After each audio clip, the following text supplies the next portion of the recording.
ವಾದವನ್ನ ಮಂಡನೆ ಮಾಡ್ತಾ ಇರೋದು ಸೆಬಾಸ್ಟಿಯನ್. ಪವಿತ್ರ ಗೌಡ ಅವರ ಪರ ವಕೀಲ A4, A6, A3 ಈ ಮೂವರು ಆರೋಪಿಗಳಿದಾರಲ್ಲ, ಇವರು ಚಿತ್ರದುರ್ಗದವರು ಅನ್ನೋದು ಇಲ್ಲಿ ಗೊತ್ತಾಗ್ತಾ ಇರುವಂತಹ ವಿಚಾರ. ಜೊತೆಗೆ ಈ ಆರೋಪಿಗಳ ಜೊತೆಗೆ ಪವನ್ ಎಂಬಾತ ಸಂಪರ್ಕದಲ್ಲಿದ್ದ, ಅವರಗಳ ಜೊತೆಗೆ ಈತನೇ ಮಾತನಾಡಿಕೊಂಡಿದ್ದ. ಆದ್ರೆ ಪವಿತ್ರ ಗೌಡ ಅವರಿಗೂ ಈ ಮೂವರು ಆರೋಪಿಗಳಿಗೂ ಏನೂ ಸಂಬಂಧ ಇಲ್ಲ ಅನ್ನೋದು ಸೆಬಾಸ್ಟಿಯನ್ ಅವರ ವಾದ. ಅಂದ್ರೆ ಈಗಾಗಲೇ ದರ್ಶನ್ ಅವರ ಪ್ರಕರಣದಲ್ಲೂ ಕೂಡ ನಾವು ಗಮನಿಸಿದ್ದೀವಿ. ಅಂದ್ರೆ ದರ್ಶನ್ ಅವರ ವಿಚಾರಣೆ ಸಂದರ್ಭದಲ್ಲಿಯೂ ಕೂಡ ದರ್ಶನ್ ಅವರ ಪಾತ್ರ ಇಲ್ಲ ಈ ಒಂದು ಪ್ರಕರಣದಲ್ಲಿ ಅನ್ನೋ ನಿಟ್ಟಿನಲ್ಲಿನೇ CV ನಾಗೇಶ್ ಅವರು ವಾದವನ್ನ ಮಂಡನೆ ಮಾಡ್ತಾ ಇದ್ರು. ರೆಗ್ಯುಲರ್ ಬೇಲ್ ಸಿಗಬೇಕು ಅಂತ ಅಂದ್ರೆ ಒಂದು ಪ್ರಮುಖವಾದಂತ ಕಾರಣವನ್ನ ನೀಡಬೇಕಾಗುತ್ತೆ. ಎಲ್ಲೋ ಒಂದ್ ಕಡೆ ಈಗ ಸೆಬಾಸ್ಟಿಯನ್ ಅವರು ಕೂಡ ಅದೇ ರೀತಿಯಾಗಿ ಸಾಕ್ತಾ ಇರೋದು, ವಾದವನ್ನ ಮಂಡನೆ ಮಾಡ್ತಾ ಇದ್ದಾರೆ. ಪವಿತ್ರ ಗೌಡ ಅವರಿಗೂ ಈ A4, A6, A3 ಆರೋಪಿಗಳಿಗೂ ಯಾವುದೇ ರೀತಿಯಾದಂತ ಲಿಂಕ್ ಇಲ್ಲ. ಅವರು ಮೂವರು ಆರೋಪಿಗಳು ಚಿತ್ರದುರ್ಗದವರು, ಜೊತೆಗೆ ಪವನ್ ಎಂಬಾತ ಸಂಪರ್ಕದಲ್ಲಿದ್ದ. ಆದ್ರೆ ಪವಿತ್ರ ಗೌಡ ಅವರು ಸಂಪರ್ಕದಲ್ಲಿ ಇರಲಿಲ್ಲ. ಈ ರೀತಿಯಾದಂತ ವಾದವನ್ನ ಮಂಡನೆ ಮಾಡ್ತಾ ಇದ್ದಾರೆ. ಅಂದ್ರೆ ನಮ್ಮ ಕ್ಲೈಂಟ್ಗೂ ಆ ಮೂವರು ಆರೋಪಿಗಳಿಗೂ ಯಾವುದೇ ರೀತಿಯಾದಂತ ಸಂಬಂಧ ಇಲ್ಲ. ಹಾಗಾಗಿ ಈ ಒಂದು ಪ್ರಕರಣದಲ್ಲಿ ಇವರ ಪಾತ್ರ ಇಲ್ಲ ಅನ್ನೋ ನಿಟ್ಟಿನಲ್ಲಿನೇ ವಾದವನ್ನ ಮಂಡಿಸುವಂತ ಸಾಧ್ಯತೆ ಇದೆ. ಈ ಆರೋಪಿಗಳ ಜೊತೆಗೆ ಪವನ್ ಎಂಬಾತ ಸಂಪರ್ಕದಲ್ಲಿದ್ದ, ಪವಿತ್ರ ಗೌಡ ನೇರ ಸಂಪರ್ಕದಲ್ಲಿ ಇರಲಿಲ್ಲ ಅನ್ನೋ ನಿಟ್ಟಿನಲ್ಲಿ ವಾದವನ್ನ ಮಂಡನೆ ಮಾಡ್ತಾ ಇರುವುದನ್ನ ಗಮನಿಸ್ತಾ ಇದ್ದೀವಿ. ಚಿತ್ರದುರ್ಗದ ಯಾವ ವ್ಯಕ್ತಿಯ ಜೊತೆಯೂ ಪವಿತ್ರ ಸಂಪರ್ಕದಲ್ಲಿ ಇರಲಿಲ್ಲ. ಪವನ್ ಎಂಬಾತ ಮಾತ್ರ ಆರೋಪಿಗಳ ಜೊತೆಗೆ ಸಂಪರ್ಕ ಹೊಂದಿದ್ದ. ಇದರಲ್ಲಿ ಪವಿತ್ರ ಗೌಡ ಪಾತ್ರ ಏನೂ ಇಲ್ಲ ಅಂತ ಹೇಳಿ ಸೆಬಾಸ್ಟಿಯನ್ ವಾದವನ್ನ ಮಂಡನೆ ಮಾಡ್ತಾ ಇದ್ದಾರೆ. ಚಿತ್ರದುರ್ಗದ ಯಾವ ವ್ಯಕ್ತಿಯ ಜೊತೆಯೂ ಪವಿತ್ರ ಸಂಪಸ್ವಾಮಿ ಜೊತೆಗೂ ಪವನ್ ಸಂಪರ್ಕದಲ್ಲಿದ್ದ. ಹೈಕೋರ್ಟ್ ನಲ್ಲಿ ಪವಿತ್ರ ಪರ ಟಾಮಿ ಸೆಬಾಸ್ಟಿಯನ್ ವಾದವನ್ನ ಮಂಡಿಸ್ತಾ ಇದ್ದಾರೆ. ಒಟ್ಟಾರೆ ಯಾರೋ ಒಬ್ಬರು ಸಂಪರ್ಕದಲ್ಲಿದ್ರು ಅನ್ನೋದು ಇಲ್ಲಿ ಅವರವರ ಬಾಯಿಂದ ಹೊರಗಡೆ ಬರ್ತಾ ಇರೋದನ್ನ ನಾವು ಗಮನಿಸ್ತಾ ಇದ್ದೀವಿ. ಕೋರ್ಟ್ ನಲ್ಲಿ ನಮ್ಮ ಕ್ಲೈಂಟ್ ಗಳನ್ನ ಹೇಗಾದ್ರೂ ಮಾಡಿ ಕಾಪಾಡಿಕೊಳ್ಳಬೇಕು ಅನ್ನೋ ಭರದಲ್ಲಿ ಮತ್ತೊಬ್ಬರ ಹೆಸರುಗಳನ್ನ ಇಲ್ಲಿ ಹೇಳ್ತಾ ಇದ್ದಾರೆ ವಕೀಲರು. ಪವನ್ ಎಂಬ ಮಾತ್ರ ಆರೋಪಿಗಳ ಜೊತೆಗೆ ಸಂಪರ್ಕ ಇದ್ದ, ರೇಣುಕಾಸ್ವಾಮಿ ಜೊತೆಗೂ ಪವನ್ ಸಂಪರ್ಕದಲ್ಲಿದ್ದ. ಆದ್ರೆ ಇದರಲ್ಲಿ ಪವಿತ್ರ ಗೌಡ ಪಾತ್ರ ಏನೂ ಇಲ್ಲ. ಚಿತ್ರದುರ್ಗದ ಯಾವ ವ್ಯಕ್ತಿಯ ಜೊತೆಗೂ ಕೂಡ ಪವಿತ್ರ ಗೌಡ ಅವರ ಸಂಪರ್ಕ ಇಲ್ಲ ಅನ್ನೋ ನಿಟ್ಟಿನಲ್ಲಿ ಪವಿತ್ರ ಗೌಡ ಪರ ವಕೀಲ ಸೆಬಾಸ್ಟಿಯನ್ ವಾದವನ್ನ ಮಂಡನೆ ಮಾಡ್ತಾ ಇರೋದನ್ನ ಗಮನಿಸ್ತಾ ಇದ್ದೀವಿ. ಒಟ್ಟಾರೆ ಅವ್ರು ಹೇಳೋಕ್ ಹೋಗ್ತಾ ಇರೋದು ಇಷ್ಟೇ, ಪವಿತ್ರ ಗೌಡ ಅವರ ಏನು ಪಾತ್ರ ಈ ಕೊಲೆ ಪ್ರಕರಣದಲ್ಲಿ ಇಲ್ಲ ಅನ್ನೋದು. ಬಹಳಷ್ಟು ಕುತೂಹಲ ಕೆರಳಿಸ್ತಾ ಇದೆ ಇವರ ವಾದ. ಪವನ್ ಯಾರು ಹಾಗಾದ್ರೆ? ಪವಿತ್ರ ಗೌಡ ಅವರಿಗೆ ಆಪ್ತ. ಪವನ್ ಸಂಪರ್ಕಿದ್ದಾನೆ, ಓಕೆ. ಆದ್ರೆ ಆ ಪವನ್ಗೆ ಈ ವಿಚಾರ ಗೊತ್ತಾಗಿದ್ದು ಯಾರಿಂದ? ಪವಿತ್ರ ಗೌಡ ಅವರಿಂದ ಅಲ್ವಾ? ಹಾಗಾಗಿ ಎಲ್ಲೋ ಒಂದ್ ಕಡೆ ಲಿಂಕ್ ಇದೆ.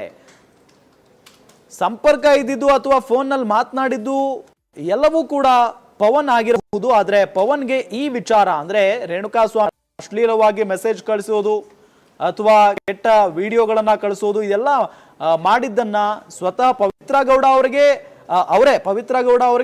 ಅವರೇ ಪವನ್ ಅವರಿಗೆ ಇಲ್ಲಿ ಹೇಳಿರೋದು. ಹಾಗೆಯೇ ಎಲ್ಲವೂ ಲಿಂಕ್. ಪವಿತ್ರ ಗೌಡ ಇಲ್ಲಿ A1 ಆರೋಪಿ ಆಗಿರೋದು, ಪವನ್ ಕೂಡ ಪವಿತ್ರ ಗೌಡ ಅವರ ಆಪ್ತ. ಹಾಗಾಗಿನೇ ಇಲ್ಲೆಲ್ಲೋ ಒಂದ್ ಕಡೆ ಪವನ್ ಮಾತ್ರ ಸಂಪರ್ಕದಲ್ಲಿದ್ದ, ಪವಿತ್ರ ಗೌಡ ಪಾತ್ರ ಏನೂ ಇಲ್ಲ. ಇದನ್ನ ಕೋರ್ಟ್ ಯಾವ ರೀತಿಯಾಗಿ ತೆಗೆದುಕೊಳ್ಳುತ್ತೆ ಅನ್ನೋ ಕುತೂಹಲ ಸಹಜವಾಗಿದ್ದೇ ಇದೆ. ರೇಣುಕಾಸ್ವಾಮಿ ಜೊತೆಗೂ ಕೂಡ ಪವನ್ ಸಂಪರ್ಕದಲ್ಲಿದ್ದ ಅನ್ನೋದನ್ನ ಸೆಬಾಸ್ಟಿಯನ್ ಅವರೇ ಒಪ್ಕೊಂಡಿದ್ದಾರೆ. ಇಲ್ಲಿ ಯಾಕೆ, ಯಾವ ಕಾರಣಕ್ಕಾಗಿ ಸಂಪರ್ಕದಲ್ಲಿದ್ದ ಹಾಗಾದ್ರೆ ಪವನ್? ಈ ರೀತಿಯಾದಂತಹ ಪ್ರಶ್ನೆಗಳು ಸಹಜವಾಗಿ ಮೂಡುತ್ತವೆ.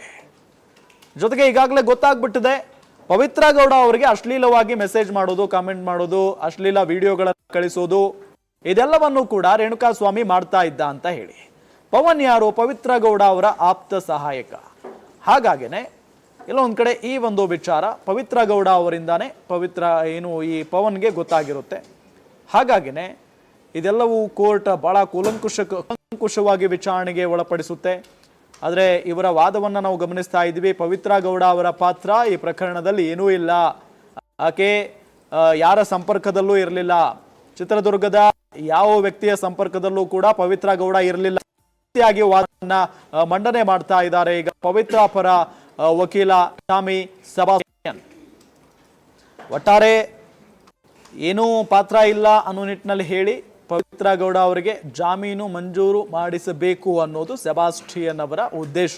ಆದರೆ ಎಲ್ಲೊಂದು ಕಡೆ ಕೂಲಂಕುಷವಾಗಿ ಇನ್ನೂ ವಾದ ನಡೀತಾ ಇದೆ, ಅದೇ ಇನ್ನೂ ಪ್ರತಿವಾದ ಬಾಕಿ ಇದೆ. SPP ಪ್ರಸನ್ನ ಕುಮಾರ್ ಅವರು ಇದೆಲ್ಲದರ ಬಗ್ಗೆ ಪ್ರತಿವಾದವನ್ನು ಮಂಡಿಸಬೇಕಾಗಿದೆ. ಹಾಗಾಗಿ ಬಹಳಷ್ಟು ಕುತೂಹಲ ಇದೆ, ಯಾವ ರೀತಿಯಾದಂಥ ವಾದವನ್ನು SPP ಪ್ರಸನ್ನ ಕುಮಾರ್ ಅವರು ಅಂತ ಹೇಳಿ. ಈಗಾಗಲೇ ನಾವು ಗಮನಿಸಿದ ಹಾಗೆ ದರ್ಶನ್ ಅವರ ಪರ ವಕೀಲ CV ನಾಗೇಶ್ ಅವರ ವಾದವನ್ನು ನಾವು ನೋಡಿದ್ದೀವಿ. ಅದಾದ ನಂತರ ಈಗ ಸೆಬಾಸ್ಟಿಯನ್ ಅವರ ವಾದವನ್ನು ಗಮನಿಸ್ತಾ ಇದ್ದೀವಿ. ಒಟ್ಟಾಗಿ ಅವ್ರು ಹೇಳ್ತಾ ಇರೋದಿಷ್ಟೇ, ದರ್ಶನ್ ಅವರ ಪಾತ್ರನೂ ಇಲ್ಲ ಅಂತ ಹೇಳಿ CV ನಾಗೇಶ್ ವಾದವನ್ನ ಮಂಡನೆ ಮಾಡಿದ್ರು. ಇತ್ತ ಪವಿತ್ರ ಪರ ವಕೀಲ ಸೆಬಾಸ್ಟಿಯನ್ ಅವರು ವಾದವೂ ಕೂಡ ಅದೇ ಆಗಿದೆ. ಪವಿತ್ರ ಪಾತ್ರ ಇದರಲ್ಲಿ ಏನೂ ಇಲ್ಲ ಅನ್ನೋ ನಿಟ್ಟಿನಲ್ಲೇ ವಾದವನ್ನ ಮಂಡನೆ ಮಾಡ್ತಾ ಇದ್ದಾರೆ. ಹಾಗಾಗಿನೇ ಬಹಳಷ್ಟು ಕುತೂಹಲ ಇದೆ, SPP ಪ್ರಸನ್ನ ಕುಮಾರ್ ಅವರು ಯಾವ ರೀತಿಯಾದಂಥ ವಾದವನ್ನ ಮಂಡನೆ ಮಾಡ್ತಾರೆ ಅಂತ ಹೇಳಿ.